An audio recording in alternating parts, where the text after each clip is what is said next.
Hello. Yeah, in the beautiful city of Portland, and today is my our 10th year wedding anniversary. Why Joko?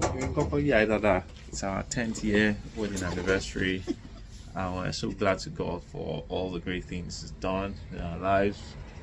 Um, so yes, I promised I was going to share 10 things I've learned in the journey of our marriage. Um, Okay, so I'm going to start.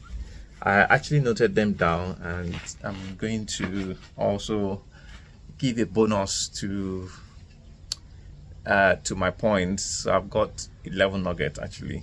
Checking. All right, so these are my point. The first one, firstly, I personally want to thank God and my beautiful damsel here.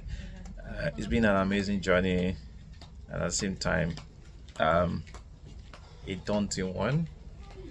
But um, we just want to give thanks to God for everything.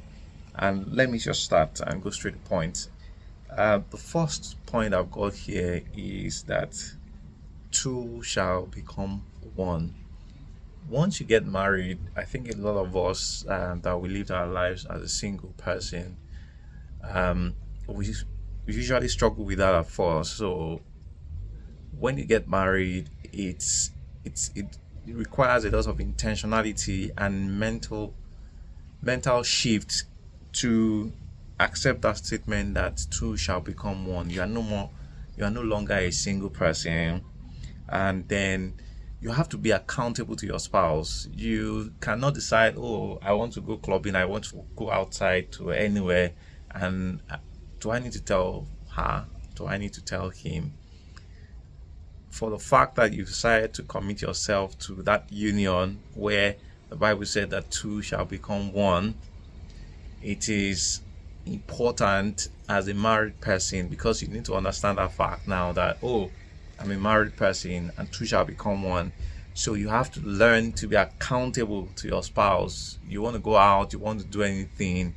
It takes a lot of learning to do that.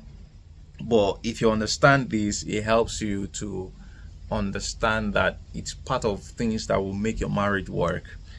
My second point is, this one took me a while to actually understand. I could say maybe 7 or 8 years in the journey of marriage. And the second one is that you should treat your spouse like your boss or a VIP customer.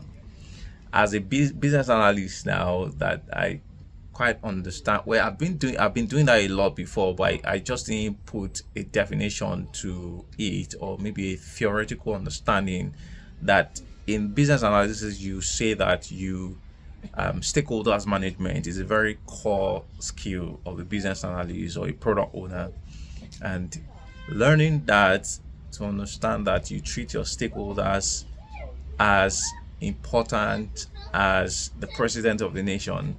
That's the way you have to manage your stakeholder, who should happen to be your wife, who should be your wife or your husband. So you treat them as a stakeholder, you give them the necessary respect. Imagine you walk into a space, or you're meeting the president of the country. How do you treat the president of the country? Do you just talk to them shabbily? Do you relate with them anyhow? You put a lot of courtesy, you put a lot of dignity to the conversation, and that's the way you should see your spouse. Like I mentioned, it was a whole lot of work in progress for me, learning to understand how to talk to my wife and how to speak to her with respect. And I think this will greatly help a lot of us, especially men. We tend to have a lot of ego. Yeah, that manly ego will always be there. But over time, when you understand that your wife is your stakeholder, you have to learn to manage your stakeholder effectively. So that's my second point. My third point is, you need to develop your listening skills to understand conversations and not listen to argue your spouse's viewpoint. I think it took my wife a little while to understand this, especially when you're having a conversation as a couple. Have the conversation with the point to actually listen. You have to be intentional about listening to the conversation, and not from the point of, oh, your spouse is talking, maybe I don't like this, she doesn't like something, or I'm the one that doesn't like something. But you are countering the person's point by giving excuses. Don't give excuse anytime your spouse wants to have a conversation with you, which might be an uncomfortable conversation. But if you, I think it's also a journey. It's a learning phase for every one of us. Personally, it took me a lot of years to understand this. When you're having a conversation with your spouse, listen in the conversation and not listen to counter the person's points. I hope you can understand my point in terms of when you're having a conversation with somebody. Okay, let me give you another example of this. I think this also happens to me a lot way back, and I have been able to really grow into having a better understanding about this. When I go to church and I'm listening to a pastor, what usually comes to me is I'm trying to pick points that I can counter the points to say, yes, it's wrong here. According to scripture, this is where it should be. But over time, I started understanding that I'm not learning. All I'm doing is I go to a church, or I'm listening to a man of God, or I'm listening to someone I respect. I just want to listen to understand the person's perspective, understand the message the person is passing across. And I hope that will definitely help a lot of us in our marriages, when you are listening to your spouse, to understand the person's point of view, and not from a point of arguing the person's point of view. Listen to understand the person's point of view. You don't have to try and argue it at that moment. Listen to it. If you need to write it down in a notepad, think over it, and then if you think there's some point that doesn't sit well with you, or you think is not the right direction for you as a couple, then you can always have the conversation later. But at that moment, especially if as a wife or as a woman, if you're doing that to your husband because of a man's ego, it doesn't usually make the marriage work. It doesn't usually make that relationship cordial if you are listening to argue the point. My fourth point is Nike, just do it. This one is my own forte. I mean, it's something that really affected me in our early years of marriage. So when I say Nike, just do it, is that fix the things of the home and don't expect your spouse to do it. As a person, I love orderliness. I love my spaces to be clean. I love clean environment. But in our early years of marriage, I always expect that, why are you not doing this thing? This place is so dirty. It's something I can do, but I will expect my wife to do it because I felt it's nothing, but it's not a work. That's what we say it in Yoruba language. It's not really anything. It's not a massive thing to do. So why is she not doing it? And that usually causes a lot of trouble, a lot of problem. But I later understood this in marriage, that even being in marriage, it does not mean that your wife is a slave to you or your husband is a slave to you. If there are some things that doesn't make you feel comfortable in that home, fix it. Nike, just do it.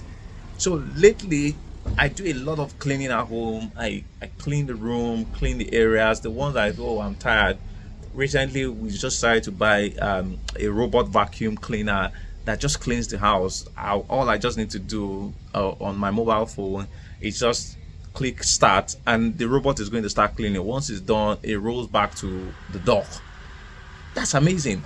So every other thing at home, if there's anything that you think, oh, this woman should do it now, why is she not doing it? She's very lazy. For you to be able to discover that thing, that it's not making you happy within your home, fix it. Don't wait for her. Don't wait for him to fix it. If you think it's something that's not making you happy, fix it. Take it upon yourself and get it done. Just do it, and you'll feel more happy if you have that mentality that all of these things, I don't have to wait for my spouse to fix all of these things. I can do it myself and get it done. Um, Another one is, that's the fifth point.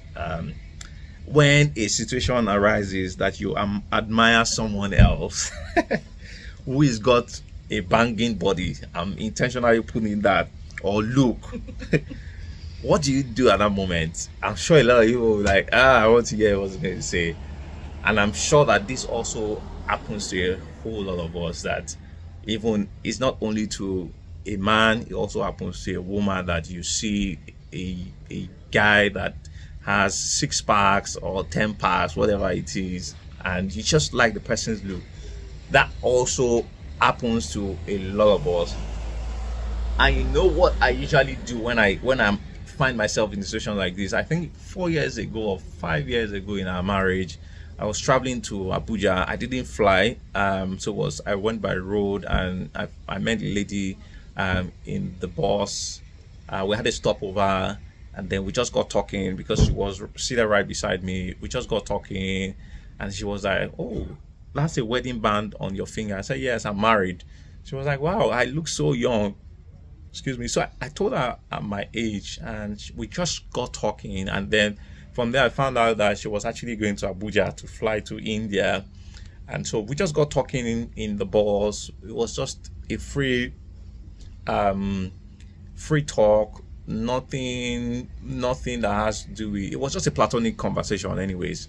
And then when she got to the bus stop, she just said, "Can we exchange numbers just to catch up and all that?" I said, "Okay, no wala." I exchanged numbers with her, and you know what, we just got talking. She went to India. I think it was after 1 week she came back, and then she just popped me a call that she's around. I was still actively living in Akure, Ondo State, Nigeria then, and then so she also lives there. She lived there as a serving corps member, so she would call me up and like, "Can we catch up?" I said, "Well, that's fine. We're just a platonic friendship. I will go out there." We had sometimes barbecue fish. I didn't tell my wife because I just felt there's nothing there. This one is just a platonic friendship and there's nothing serious about it. And you know what?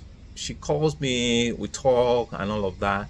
And before I knew it, it's not as if I was having feeling for her, but we started talking. She was telling me about issues with her fiancé, because I think she's not Yoruba, but the fiancé is Yoruba, and the mom wasn't happy with that. Our son is not going to be marrying a Yoruba lady, blah blah blah. So, but in summary of all of that story is that I discovered that as a married person, you have nothing to do with a single person. You want to be a mentor, or you want to be an advisor. No, if you are not careful, you are going to slip into adultery. And you know what I had to do that made me, so some of the red flags, let me just share this. Some of the red flags with that friendship was, I remember I flew to Bauchi State in the northern region. I had a project there, and she called me, was like, "Oh, how are you? Are you in town?" I said, "No, I'm not in town, I'm in Bauchi State." But we just got talking, and I didn't know what one, two, or three things. She just said, "There's nothing bad in a married man having a cordial relationship or a deeper relationship with a lady." That was a red flag for me. And then when I go back to town, she just called me, "Am I in town? Can I come pick her up to somewhere?" I just told her straight up, "Hey, I'm a married man. I can't be doing all of that. And that was what just ended our relationship. I just blocked her off. I'm like, why is she expecting me to come and pick her to a party or whatever it is? So if you're not careful sometimes as a married person, trying to form a friendship with the opposite relationship, with an opposite person, if you are not careful, you can slip into adultery. I hope that helps someone out there that is going to watch this video to know that when you are in a marriage, it takes a lot of commitment. You are surely going to see a lot of beautiful ladies out there. You're going to see handsome men out there, but it's about your commitment to say that yes, I'm committed to this person. So that's my fifth point. And yes, a scripture that also really helped me a lot when it comes to when situation arises that you admire another person that is not your spouse, that is not your wife or your husband out there. One of the scriptures that greatly helped me from a man's perspective is Proverbs 5:16 to 19. And a line that usually helped me a lot there is that let the breast of the wife of thy youth satisfy you. So anytime I find myself in a situation whereby, oh, I'm looking at a lady and oh, this lady she's got banging body. I would just think of that scripture. It flashes in my mind. Let the breast of the wife of thy youth satisfy you, and that keeps me going. Like, I have to be satisfied with the wife of my youth, and it's part of a lot of things that have brought blessing to my life, that have brought peace of mind to our lives as a couple. So my sixth point is be intentional about friendship and not the marriage mindset. You see something in marriage that I've come to realize in my 10-year journey with this beautiful woman is your intentionality about friendship. Yes, you are married as a couple, but you have to be intentional about your marriage. You have to be intentional about friendship. You have to be intentional about taking her out, having one-to-one session out there. We are currently in the beautiful city of Portland. We just came out here without the kids to just have fun together.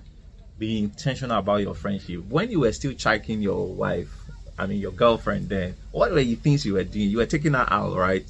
Very intentional. You go and pick her up in her house. You, even when it's not convenient. I remember some early days of our friendship. I would walk for about 30 minutes to 40 minutes just to go to her house, and then later in the night I would walk back to my hostel.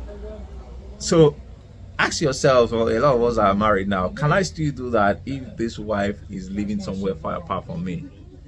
Can I still do that? So you just have to be intentional about your friendship, and not only the fact that, oh, you guys are married.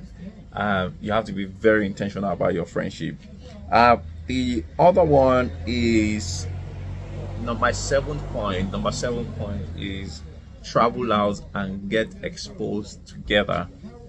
I've seen stories of couples that when they got married early, maybe they were not that financially stable, they were not financially successful, let me put it that way, and then in couple of years into their marriage, maybe the husband got more financially successful or stable, and then he started saying, my wife is not exposed, she's not exposed, I need to get a lady that is in town, an exposed lady that has traveled all over the world and all of that.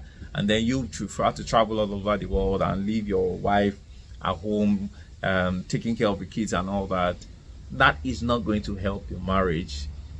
You have to be very intentional, especially if you're a career person or you are an entrepreneur that have to travel a lot and all of that. You have to be intentional about traveling, getting your spouse exposed. If it's the other way, where there are some homes that the wife is more financially stable or travels a lot, you can be intentional about ensuring that your husband travels with you, your wife travels with you, get exposed together. The more you get exposed, the more you grow together in the marriage. The more you're getting yourself exposed to things. I remember early years in our marriage, when I have maybe business associates, there are white people that come around, because of their accent early years. Sometimes I feel like, why is it my wife cannot speak and have a clear conversation with my white spouse? My white business associate. But over time, the more I was getting exposed and also traveling with her, getting her exposed to a lot of people of other races, interacting with them, it just became a natural. We're able to blend and have conversation with them. There was no form of low self-esteem from myself part or my wife's part. It was very easy. We're able to blend easily into the outer space, into the world, the global space. We're able to interact with people easily. But if I'd always just travel all around the places and leave her home, she's not getting exposed, she's not learning to improve on herself. Over time, you just discover that that spark in your marriage, that spark in your friendship, it just keeps dying, just keeps dying, and before you know it, they will say that I'm sure a lot of you have heard people got divorced because of irreconcilable differences. That is part of what usually happens. My 8 point, I'm almost done. Point 8 is your words of affirmation and encouragement will always give succor and support to your spouse in their downtime. I'll say that again.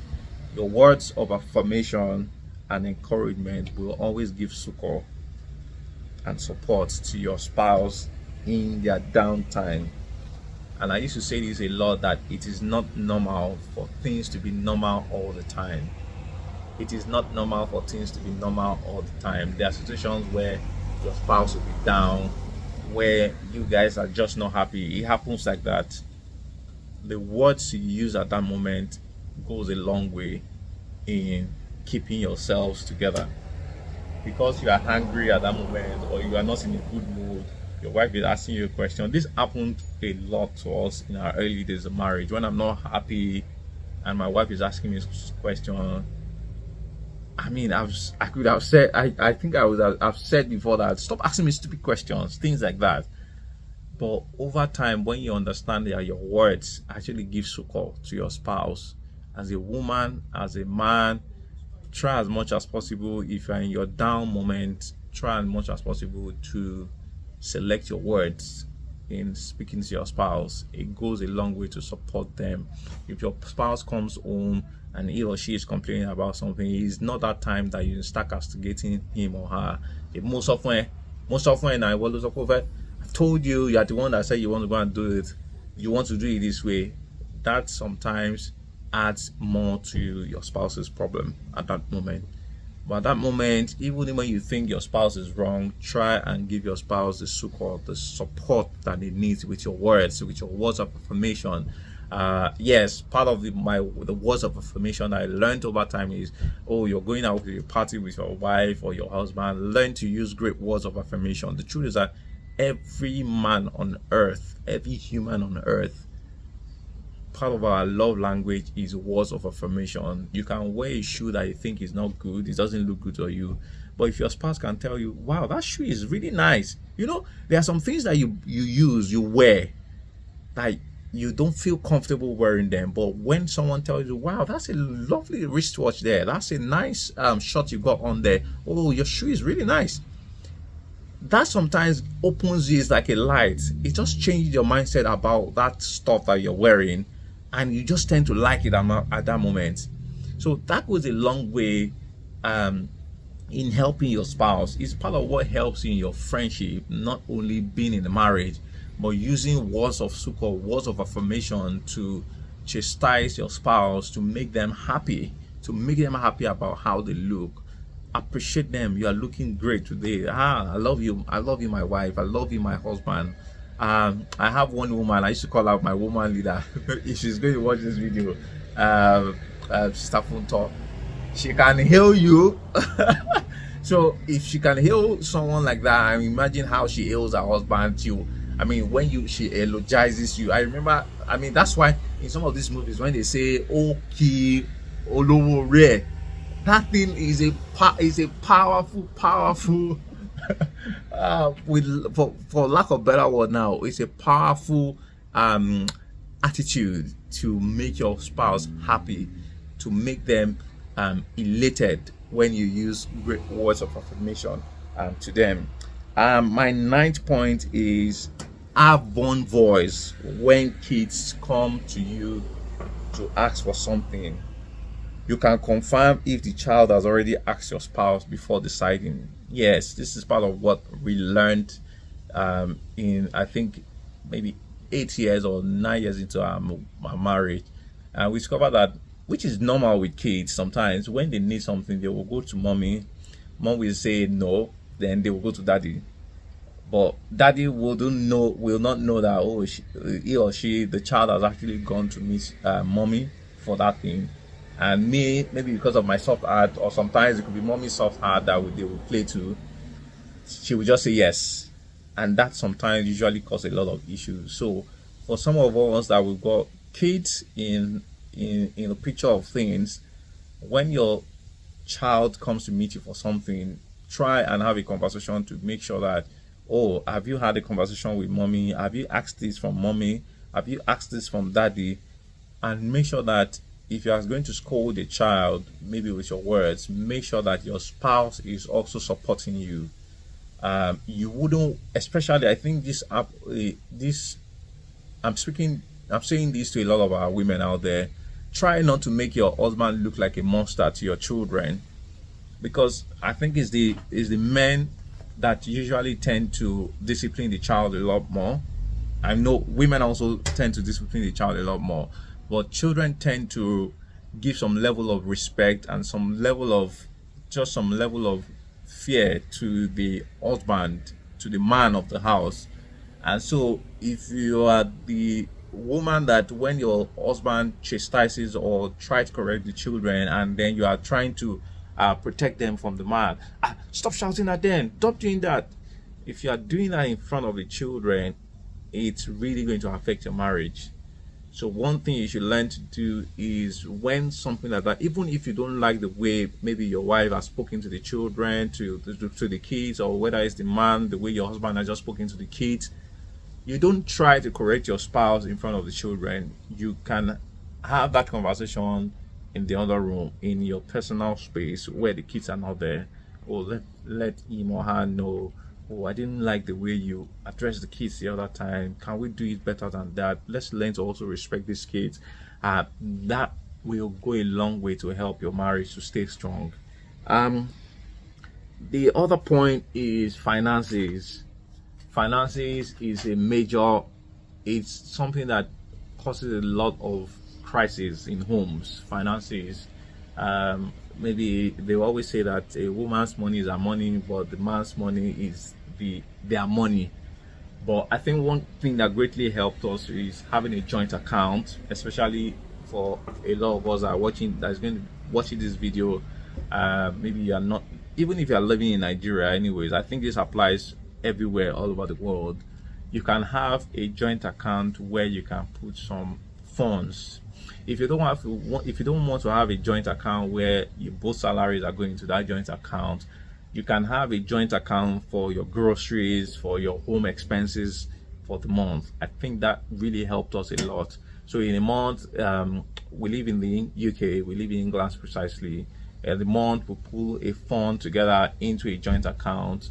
That is what we spend. If we go outside for maybe visit, catch up in the restaurant with the kids and all that, we spend from that joint account. So it doesn't feel like, oh, it's one person that is spending the whole money and then the person is feeling stressed financially and all that. So I think that would greatly help a lot of homes, a lot of couples out there. Try and have a joint account where each of you, if both of you are working, you can both agree that, oh, we want to be putting, if it's in Naira, we both want to be putting 50,000 into this account to cover for our groceries in a month, and maybe some outings. If you are in the UK, you can decide, oh, it's £800 or £1,000 we want to put in this joint account for the month to cover for our groceries, or we are going out there to have fun. I think that's my 10 points. Well, like I mentioned, I'll give you one extra bonus point is, don't allow your family member to disrespect your spouse. Don't allow any of your family member to disrespect your spouse. Don't allow them to talk bad or negative things about your spouse while you are there. Your family members should feel very uncomfortable to talk bad about your spouse when you are there. You have to be very intentional about that, because if you are not intentional about that and you don't learn to let your family respect your spouse in your presence, it's going to be a major issue. You will always have disaster in that home, because when you have issues, which is bound for you to have issues as a couple, when things like that happen, if you have gone to visit your family member and then while you were in that family home, maybe your wife was disrespected by your sister or your brother and all that, and you didn't stand up to say no, I don't allow such. You didn't stand up for her, or you didn't stand up for your husband at that moment. Yeah, I think we've also seen couples that the wife will be doing raising her nose behind the husband, like just making jest of him out there with the friend. That is not good as a couple. You have to learn to let people respect your spouse in your presence. That goes a long way to keep your home strong. It helps your home to stay strong. It helps your friendship to stay strong.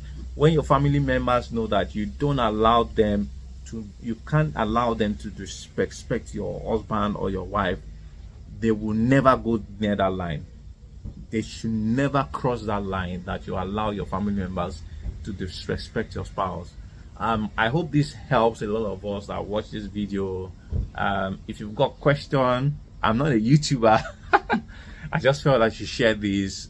Today is a celebration of our 10-year wedding anniversary. It's been a daunting journey, and it's been an amazing journey of learning, of love, of friendship, of companionship.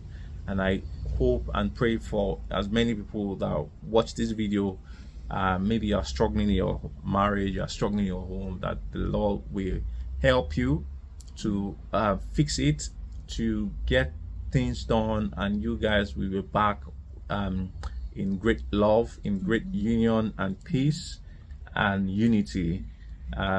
Thank you all for watching this video. I hope that this nugget actually help you guys out there. Enjoy your day. All right, bye. Thank you. Have you got anything to say? Nothing, you have said it all. Okay, great. Thank you, everyone. Bye for now.